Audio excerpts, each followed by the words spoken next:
You are listening to Fantha Tracks. Because of the following special program, Wonder Woman and the Incredible Hulk will not be presented this evening.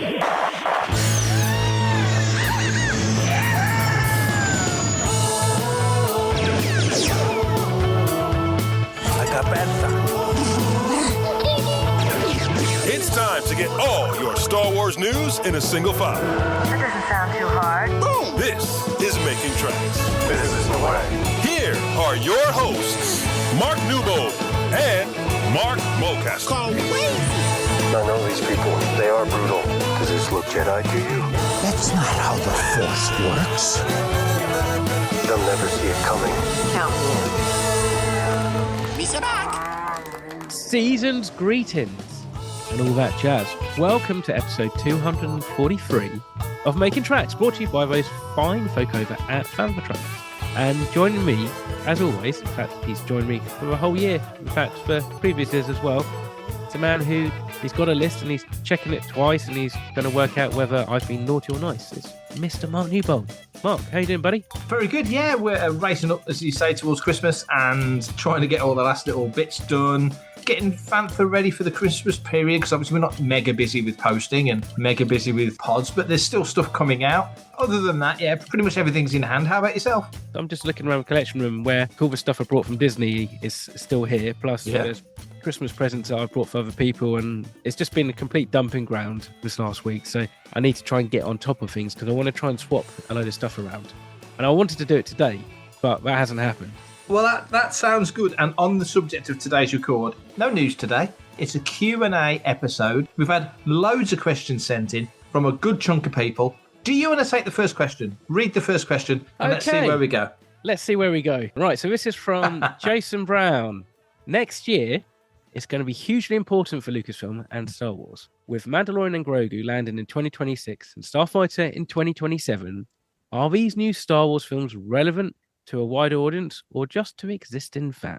Well, first things first, thanks, Jace, for sending that in. I've known Jace for about 40 years. It's very good of him to send a question in. Much, much appreciated. I think any franchise, and Star Wars now is not just another franchise, but it's in with the franchises. It's the original one you think of for like big screen, multiple episodes and so on and so forth. But now in these days, because there are so many franchises, Star Wars is competing in that space. So to stay relevant, I think Star Wars is constantly in the zeitgeist, so it's always relevant, but it's got a challenge on its hands because 2026, you know, there's Marvel stuff coming out next year. We've got Doomsday coming, we've got DC stuff coming. There's lots of other things happening. We're not quite in the 50th anniversary, so I think weirdly, two stalls really. Starfighter being in the sort of within a few days of the 50th. All the world's going to be looking at Star Wars. So I think Starfighter's got a good chance of doing well, and Gosling being involved, and Stuart Levy having just done Deadpool and Wolverine, or fairly recently done that. So that's got a good chance. Mando and Grogu, but on the other hand, coming out next year, only, where are we? May, so only, 5 months away. Yeah. That is crazy because that more relies on the zeitgeist in the sense of general cinema goers will just know, that's that cute baby Yoda thing. Yeah, and that's what's going to draw them in. I don't think necessarily it's the Mandalorian aspect that's going to pull them to the cinema. I think it's the cute baby Yoda aspect that might pull the randoms, waggle the air quotes in. Us, sort of more grounded in Star Wars fans, we're going to go and see it because it's a Star Wars film. We know if it had been Chewie and Finn playing Hollow Chess for 2 hours, we'd have probably still gone and seen it. At least once, yeah. At least once, yeah. That would be great in 4DX, wouldn't it? But I think general fans will be drawn in by the Grogu element. What do you think? Yeah, actually, that's a good point. I think with like Mandalorian and Grogu, it's one of those films where you could go, I'm going to go see a Star Wars film. And then your missus is like, I don't really want to go. But it's like, yeah, but Baby Yoda's in it. Oh, okay, maybe I'll come along. So you might attract a few more bums on seats. Obviously, myself and you and other people, we watch these films multiple times at the cinema. And so you wonder how much that actually affects the box office receipts. I don't think it's a way of being able to accurately detail how those receipts are distributed between repeat viewings and people who've just seen it for the first time, especially with probably The Force Awakens, multiple viewings of that. Oh, yeah. You kind of hit it on the head for almost 50 years. I'm going to say 40 years. Star Wars has been head and shoulders as a franchise above everything else. And now it's having to find its place amongst other franchises where every single studio wants to have a franchise for everything. Yeah. I think that's important. And so we're looking at amazing figures for Avatar this weekend, which is one of those weird franchises that is actually quite unique now in this day and age, where it's an original franchise, not something that's been reinvigorated, let's say like Ghostbusters or even like some of the Marvel stuff, which has gone on for quite a bit. It has to find its place differently. So therefore, back to Jason's question, it will be relevant to obviously existing Star Wars fans. I think anything that is Star Wars that comes out that isn't directed at tweens or younger, really young kids, is going to be viewed at least once by general fans of Star Wars. But for wider audience, they need to be attracted to new stuff. And if new stuff is star power, like Ryan Gosling, then that's what I think the franchise needs to do. So it needs to kind of try and find a way. This is a thing, isn't it, with a multi-generational franchise? It has to find its own way of trying to balance between what we want as fans, and if you gave us Rogue Squadron, we'll be happy with that. And if you give us Rogue Squadron with all the bells and whistles and all the Easter eggs and legends kind of references, we'll be fine. But then, like, for casual viewer, will be like, don't really get it. And so therefore they have to balance it with something new. So be it Mando and Grogu or Starfighter. So I think you might find a bit of that going on from now on, is trying to find ways to address and tick the boxes on both, and whether or not that's the right kind of strategy, or whether or not they should just maybe embrace the old and also then kind of really push for new on separate projects. We're only going to find out once the dust settles and the box office receipts are in. Hello, I'm Ahmed Best, and you're listening to Fantha Tracks. Next question from a name you will be familiar with, Brian Cameron, co-host of Good Morning Tatooine. Brian says, best personal moment in Star Wars fandom this year. I'll give you my answer straight away. It was holding the Darth Vader lightsaber at the prop store preview back in September. That was pretty damn special. That would be the moment for me. It's been a good year. I've done loads of cool stuff. But yeah, I would pick straight away holding the Vader saber. What about you? Holding the Vader saber. That's quite, it's got a nice ring to it. I would think probably the Andor event, being on stage with Luke Hull, the production designer for Andor. That was pretty special. And I think also, just seeing how the whole series was just so well received, especially after season 1, which had, let's say, a lukewarm reception by both fans and general audience. The second season really found its legs, and it's just like some of the best Star Wars we've seen. So yeah, and more, definitely. Another good friend of the show, Jack Copestake, he asks, in terms of Star Wars years, where does 2025 rank? Now, that's quite an interesting one.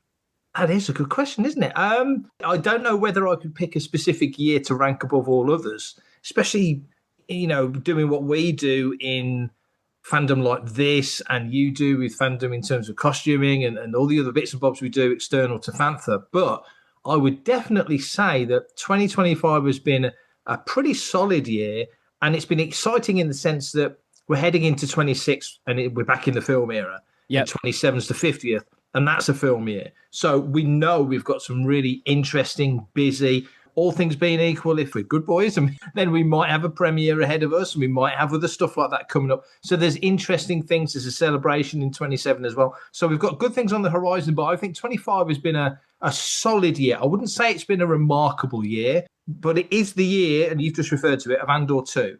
And yes. I think we will look back at 2025 in 10 years' time, and the first thing you'll think is Andor Season 2. So in that sense, whereas there's some years you think, well, what happened that year? You have to kind of pause for a second. That year is easy. I wish in 25 we'd had more of a celebration of Force Awakens. I do feel that's been a little bit lacking. It's kind of been swept under the carpet, really, a little bit. Just a shade. What about yourself? Where would you rank it? Above 2024, I'm going to say it's probably at least equal to 2023. Yeah, Celebration Europe, that was the big thing for 23, wasn't it? Exactly, yeah. And we had Kenobi. True. And Ahsoka. We had Ahsoka that year as well? Yeah, we did. Yeah, Kenobi and Ahsoka. So, and 24 we had the Acolyte. So Acolyte and Skeleton Crew, yeah.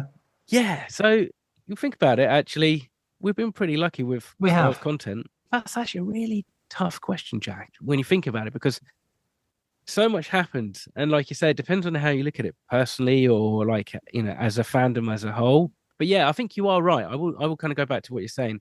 It has been, I think, a bit of a shame that they haven't done anything really to kind of push for Force Awakens. I mean, we saw Force Awakens at Royal Albert Hall.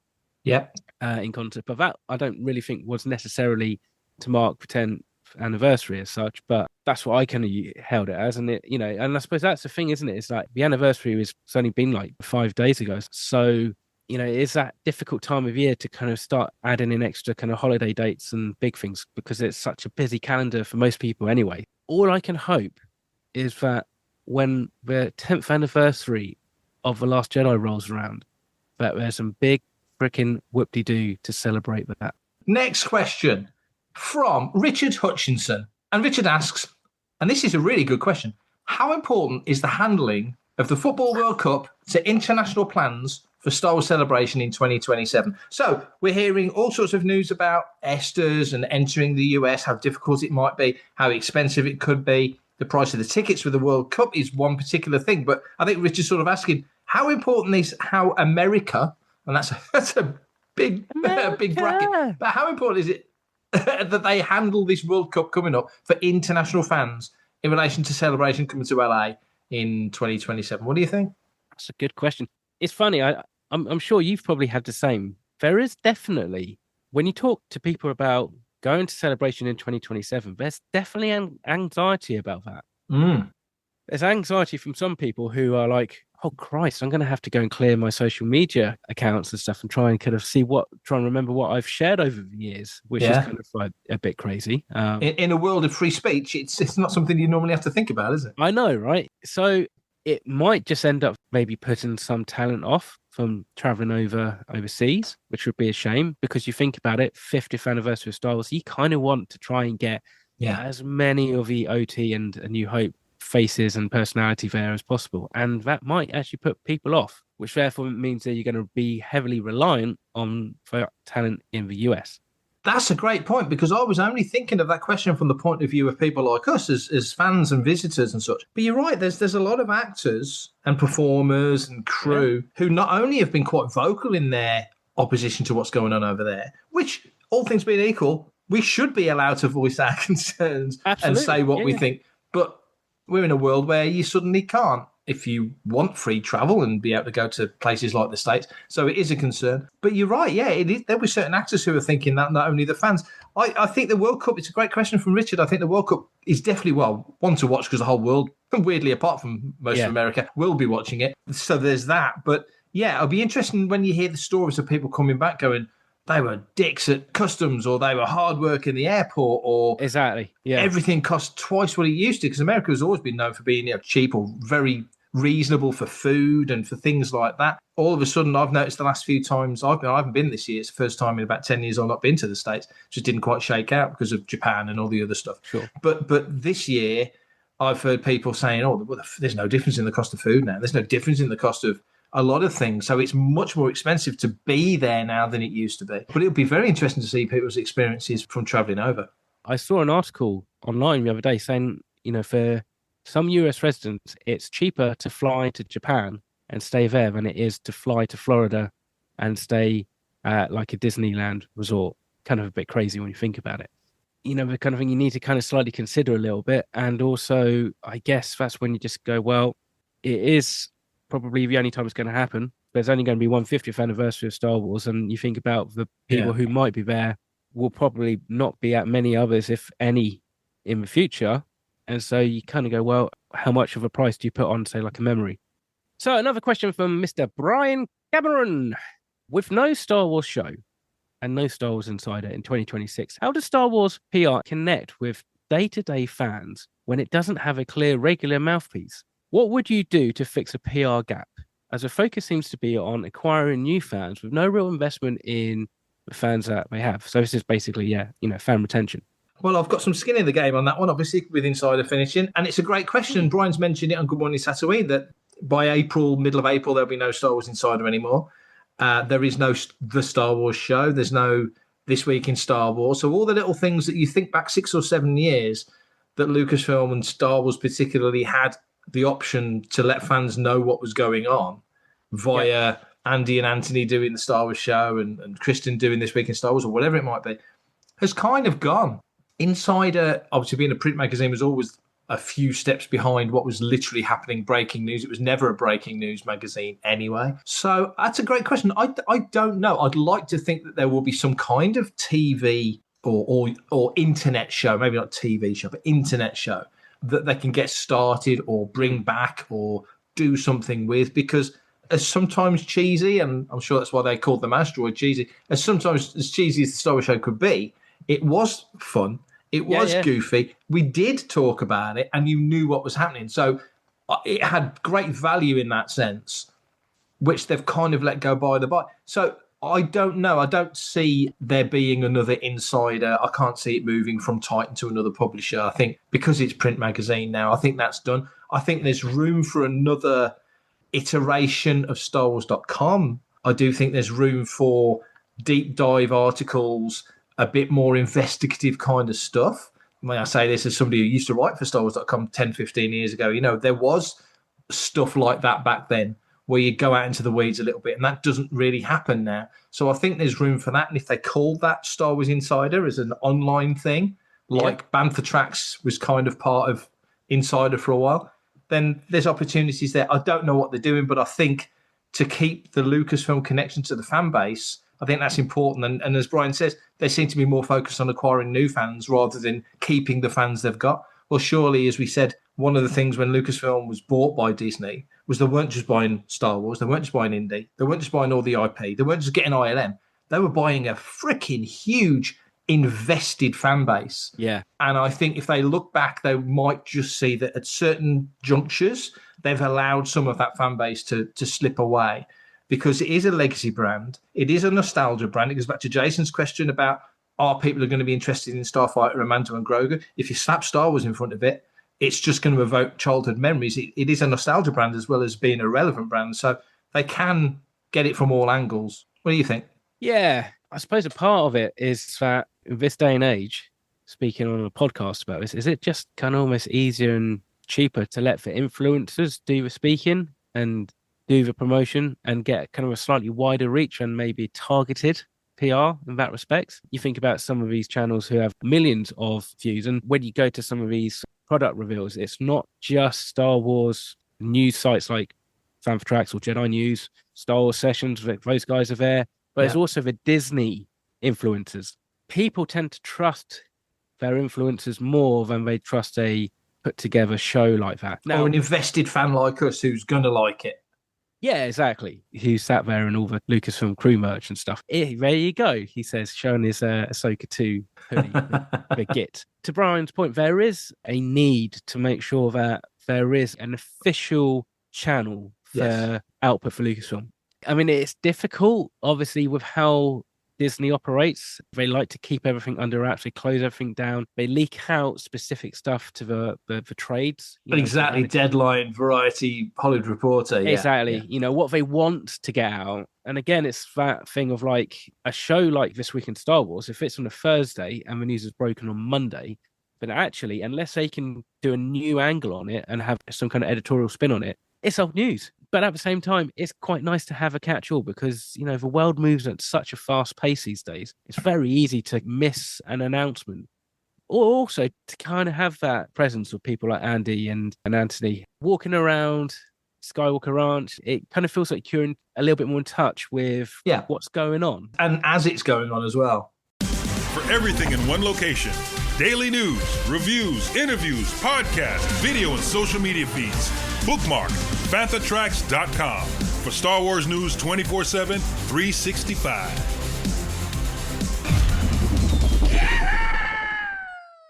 Next question, another question from Jack. Good question as well. And it's very direct. If Mando flops, if Starfighter flops, is Star Wars done? And then he adds, Merry Christmas, lads. So I'll take that one first. If Mando flops, I think the problem with Star Wars expectation is that certain elements of the Star Wars fandom expect too much from what Star Wars will do. You could argue that the worst thing that happened to The Force Awakens was it taking $2 billion, because then everyone expected every Star Wars film to take $2 billion, and that's the benchmark. That's not the case. We've got Avatar right now. The first one took 2.9, the second one took 2.3. This one, you'd like to think or hope it's going to scrape near 2 billion. If it doesn't hit 2 billion, they'll say the third Avatar film's a flop. It's not a flop. So I think with Mando and Grogu, for me, given that I think it cost about 185 to make, plus marketing and all the stuff on top, so let's round it up to 300 million. you're thinking in your head, it's got about 700 million. Yeah. You know, I'm probably way out, but anything above 700 million is great. Yeah. And to me, I'm thinking right now, as we sit here right now in December 2025, if we get to, when does it come out? May, June, July. We get to August, and Mando and Grogu's wrapping up its cinematic run ahead of it coming out on Disney Plus in probably September, October next year. And they say, Mando and Grogu made 700 million. Some people will look at it and go, brilliant. The TV spin-off on the big screen that really could have easily gone straight to Disney Plus. Other people will go, it didn't even do $1 billion. It's a flop. That's the issue with that one. Starfighter, we're too far away to really judge. They've literally just wrapped it this week. And now we're in the post-production era. Everything I'm hearing is saying people seem really happy with it and enjoyed the stuff that they've seen. It was a fairly tight shoot, so I think it was hard work. I don't think there was a second spared. But even then, Galaxy's Edge is still going to be open. The TV stuff's still going to happen. Maul, Shadow Lord still happening next year. The games, we've just had Galactic Racer and Fate of the Old Republic announced. I mean, that's 5 years away, nearest damn it. So there's still Star Wars stuff going on. So if those films flop, I think it would hurt Star Wars. But I think all that would happen was Lucasfilm and Disney would just have to go, maybe Star Wars isn't a cinematic brand anymore. Maybe that's not where its home is anymore. And they just have to shift focus to games or books or comics or TV or somewhere else. I think you could probably get away with a slightly more modest Mando and Grogu take than maybe Starfighter. I think Starfighter is meant to be the start of a new era in Star Wars. Yeah. Whereas Mando and Grogu has that sense of maybe wrapping something up. It's trying to join that connective tissue a little bit more to the sequel trilogy. So it's got, I guess, some heavy lifting to do. Therefore, that means exposition, potentially, which is never an ideally exciting thing to have. But ultimately, where films are making the money these days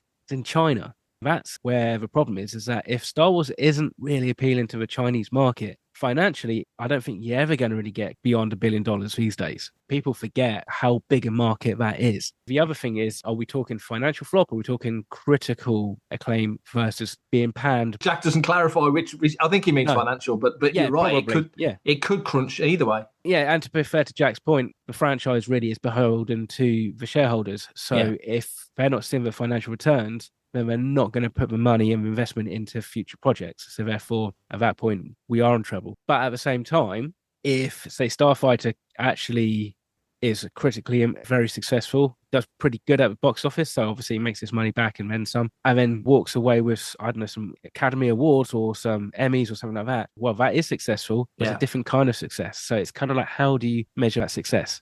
Okay, so this one is from Mark Spriggs, and he asks, with the announcement of new games, will we be seeing more forays again into this arena? Do you think there will be a broader multimedia approach to the universe as a whole? I was quite impressed, even though it seems Fate of the Old Republic's not going to be with us until sort of the 29-30, so it's a way out because the game studio's just getting set up and other factors, that they made these two big announcements at the Game Awards that we woke up on the morning and there's your spiritual successor to Episode 1 Racer right there.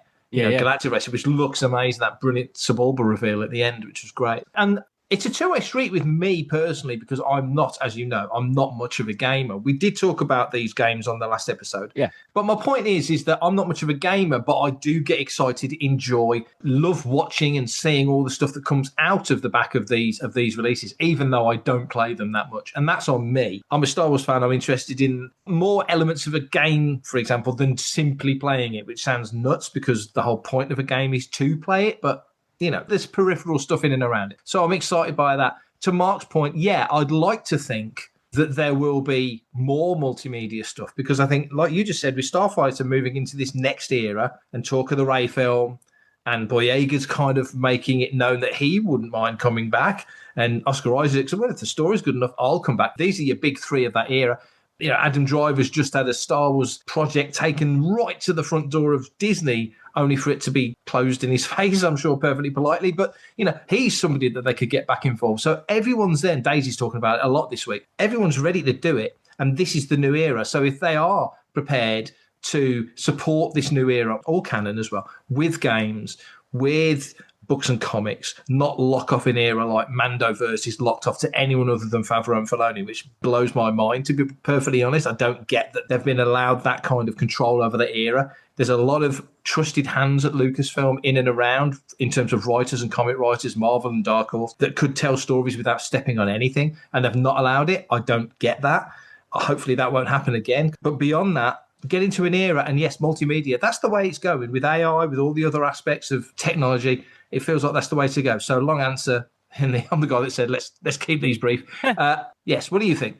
For me, being a Gen 2 Star Wars fan, getting into it in the early 90s, the first real big thing was Shadows of the Empire, and that was a multimedia event. And you kind of think about it now, a lot of the games do have multimedia events. Even with Outlaws, there's that spin-off book. I've been playing that game. I haven't actually been playing it recently, but when I'm having a chance to play it, I've really enjoyed it. The problem is with modern games, it takes a lot of time to do these games. So therefore, the casual fan kind of doesn't really get a look in, I don't think. And that's the problem, which is kind of where I'm hoping Racer will bridge that gap. But yeah, this day and age, to have tie-in and supporting material seems to be a fairly obvious thing to do. And I'm all for that, especially if a game is successful and if there's a character or a couple of characters that they can really hang something on. Fate of the Old Republic. Let's say, there's one or two really cool characters and they go, do you know what? Let's make an animation out of that. Let's actually do an animated series. Then it's like, that's perfect. They've done it with Visions, which is totally out there, wacky stuff. Why can't they do it with the canon thing? Yeah, exactly. With a game that is going to be relatively grounded, and you think about it, all that world building is already going to be done and stuff. Yeah. So more games and more tie-ins and more merchandise, basically. Hello, this is Mark Thompson. I narrate a bunch of the Star Wars audiobooks, and you're listening to Fantha Tracks. Do or do not. There is no try. So this is from my good old pal. She won't like me saying that she's old. Mandalorian Lily. And she asks, which novel would you like to see made? And would it be a movie or a series? Live action or animation? Which actors would you like to see playing the roles? So basically, your wish list, Mark. My wish list. We've had similar questions to this, and every year I think I would love to change my answer every time the question's asked. It's still going to be the Brian Daley Han Solo trilogy. I'd love to see that as a series. And I say that on a two-pronged approach. One, because I just love that trilogy of books.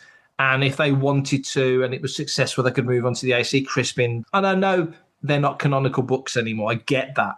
But there's enough in there that you could comfortably adapt it to fit into canon. There's not a lot in there that you wouldn't be able to work around. Fit. In fact, actually, there's things in there that you could make work in a TV show or an animated show, whichever way you went. I'd like a live action show personally, with Alden Ehrenreich and Eunice back and the whole thing. Brian Daley couldn't have the Empire in there, couldn't have Darth Vader in there, couldn't have Stormtroopers in there. And even though you wouldn't want Han having too much interaction with the Empire to that level before the events of A New Hope, you could still have them in there. They're very vaguely referenced. I think they're referred to as Whitecaps, if I remember. It's been a long time since I've read them. More modern, I've just finished reading issue 10 of Jedi Knights from Marvel, which was brilliant. And it should have been an ongoing series, not a limited series. It should have been ongoing. It was so good. It's proved to me, along with Living Force by John Jackson Miller, there's enough going on in that pre-Phantom Menace era to more than support an animated show or whatever they want to do. So I will give a more modern answer in addition to Han Solo. I will say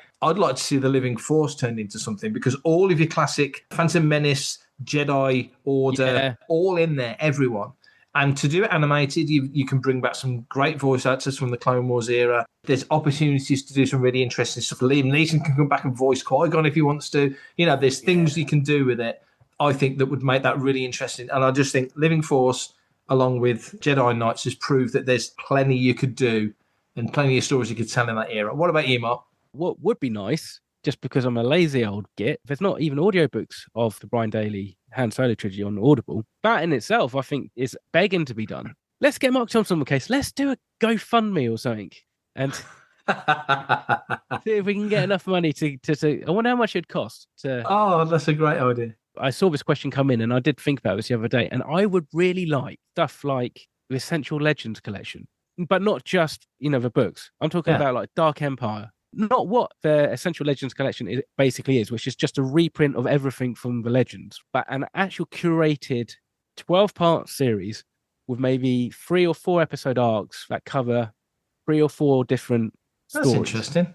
Something like that, because like we've talked about it before about like what if could you do like a what if or like Infinity's version of Star Wars? So well, actually, you kind of got that already inbuilt with Legends. So why don't you just do that and just call it, Essential Legends or something even slightly more cleverer than that? So that's what I would do. There's one more question. Oh God! And this is a contentious question, and you might like it, you might hate it, but I'm going to read it. It's from David Sanground. Oh yeah. And his question is, do you know David?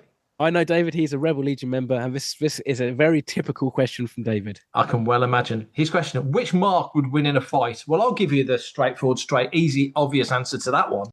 Mark Calloway, The Undertaker. He would win in a fight. Absolutely. Yes. Yeah, he would be the only one who would win. We would hightail it out of there. Well, I'm a big guy, but I'm surprisingly fast over short distances. Yeah. So, yeah, I'd be in that Uber before. He could go old school on me. I'd be gone.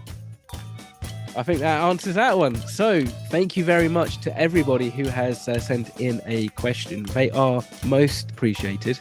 For those who didn't get the call to action and would like to send in a listener's question, or maybe has like a thought or a theory or a counter argument to anything that we talked about today, you can get in touch with us and Mr. Newbold can tell you how you can do it. Yes, I can. And here is how you can do it.